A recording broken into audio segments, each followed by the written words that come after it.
الداخل عباره عن ايه؟ الفرن من الداخل حراري. طب ايه وظيفه الطوب الحراري ده؟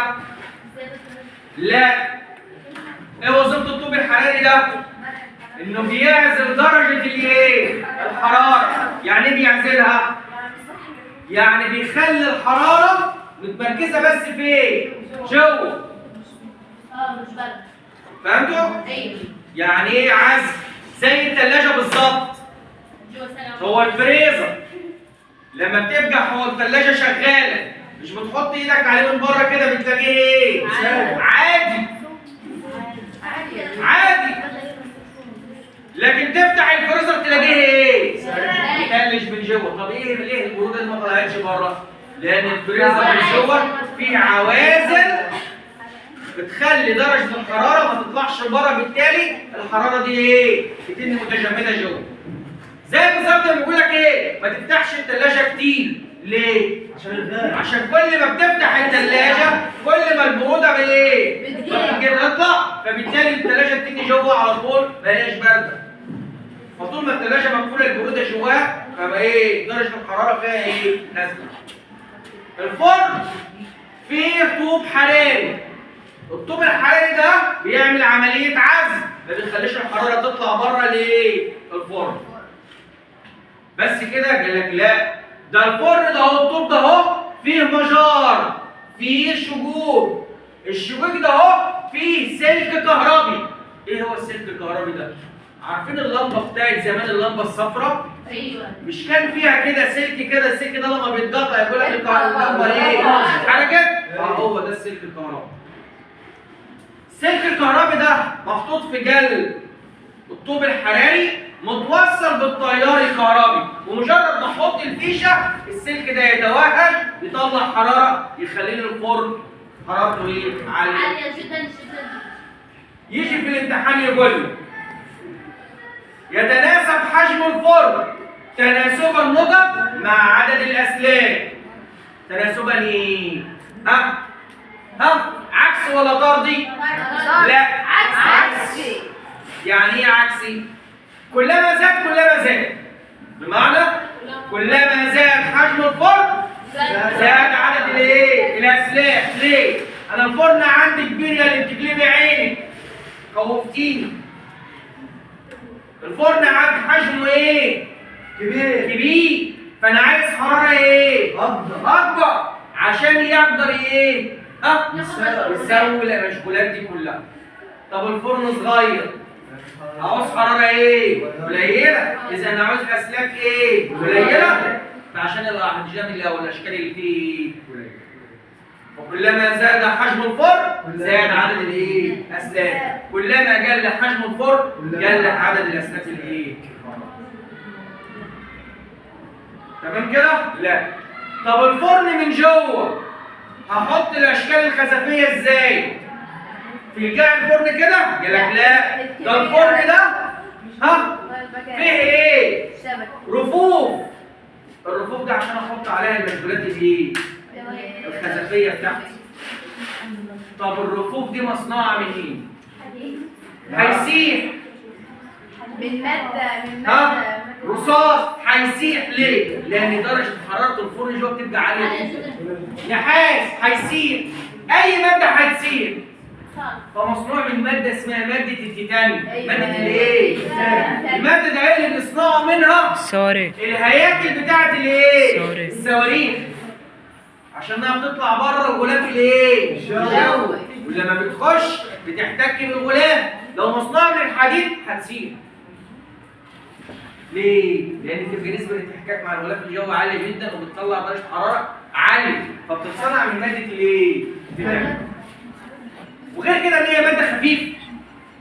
ان هي ماده ايه؟ خفيفه. فالرفوف دي بتتصنع منها.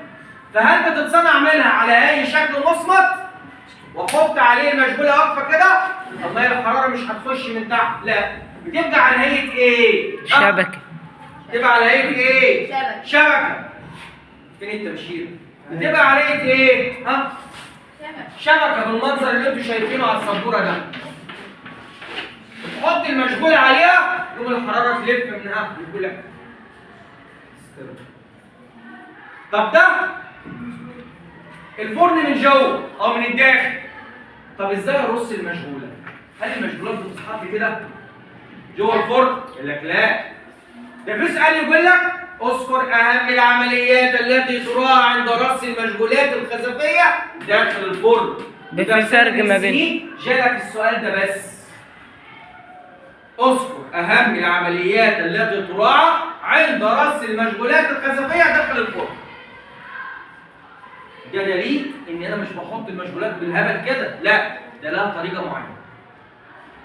اول شيء قال لك المشغولات الكبيره بتتحط فين؟ ها؟ على جنب الفرن. طب فين؟ جنب الفرن. على جانبي الايه؟ يا سنه ثالثه الفرن.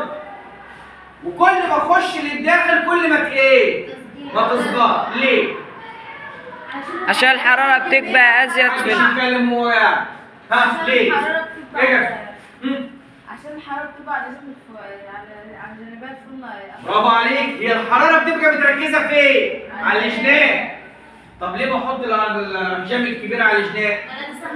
ليه؟ اول شيء لان الحجم كبير اذا جدرانه ايه؟ برافو، سميك كبير فهيتحمل درجه الايه؟ الحراره لانها بتبقى متركزه على الجانبين اكتر من النص.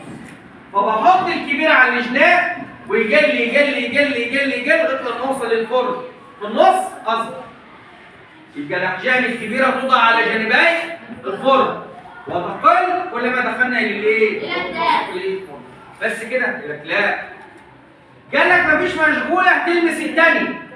يعني ما احطهمش لامسين في بعض، ليه؟ لان المنطقه اللي ملموسه ده الحراره مش هتجيلها، فحاطين ايه؟ طين. مش هتتزود لان الحراره ما جاتلهاش. بس كده؟ يقول لك لا. قال لك ده المشغوله ما تلمس جدران الفرن. ليه؟ لانها لو لمست جدران الفرن يبقى انا حطيتها في نسبه تركيز عالي جدا من الحراره فهتتحرق وتتشكل وتتكسر. بس كده؟ يقول لك لا. قال لك ده لازم كل المشغولات اللي جوه الفرن تبقى من نوع ليه؟ عشان يستحملوا درجة الحرارة. اللي انا هرفعها ليه؟ عشان تبقى درجة الحرارة بتاعتهم كلها واحدة. ليه المشغولات اللي جوه الفرن لازم تكون تكون من نفس نوع الطين؟ يعني كله اسوار، كله ارض، كل كولين، كل بلد. عشان بيبقى لهم درجة حرارة مش واحدة. بيستحملوا درجة حرارة واحدة لأن كل طينة ليها درجة تسوية واحدة. كل طينة لها درجة تسوية إيه؟ واحدة. بمعنى إن الطينة الأسواني بتساوي مثلا عند 1000، الكولين عند 2000، الثلاثة عند الكولين عند 4 وهكذا. فأنا لو حطيت واحدة أسواني مع طينة كولين،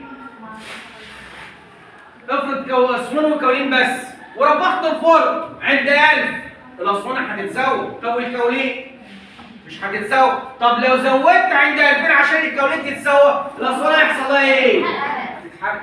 زي بالظبط كده لو بتحط حاجه في الفرن مش بتوصل عند حد معين بالظبط ولازم تشيلها او تطفي عليها. طب لو سبتها هتتحرق. تمام جايين؟ خلاص هتتحرق. فكل طينة ليها درجة تسوية معينة، التسوية ده هي اللي بتحتاجها. فلما كل الطينات تبقى نوع واحد ارفع درجة حرارة الفرن للدرجة بتاعتها ابقى متأكد ان كل الطينة حصل لها عملية تسوية. كل الطينة حصل لها عملية ايه؟ تسوية. ودي العمليات اللي لازم اراعيها في عملية الايه؟ في عملية تسوية المنتجات الايه؟ سويت ورصيت ابدا احط الكهرباء في الفرن وابدا انظم او اشتغل بالعداد بالحراره اللي داخله للفرن وتبدا عمليه التسويه. عمليه التسويه خلاص في كل انواع الطينات واحده، الاختلاف في الايه؟ في درجه الحراره والزمن اللي بيستخدمه كل طينه عشان تتسوى او تتحول من الصوره ده للصوره ايه؟ للصوره. سويت ابدا بقى اطفي الفرن. هل بطلع المشغول على طول؟ لا، بسيب الفرن يبرد. ليه؟ لان لو فتحت الفرن على طول الفرن درجه حرارته فوق جوه ايه؟ عاليه وبره الجو ايه؟ مهما كان حتى في الصيف هيبقى ابرد من ايه؟ من جوه. فالتيار الهواء اللي داخل البارد على السخن هيبدا يكسر المشغول، فهسيب المشغولات تبرد جوه الايه؟ في الصيف ممكن تقعد يومين عبال ما يبرد. في الشتاء ممكن يقعد ايه؟ يوم، لان الجو اصلا ايه؟ بارد، فبيمص الحراره فبيبرد. وابدا اطلع المشغولات بتاعتي. تمام؟ كده.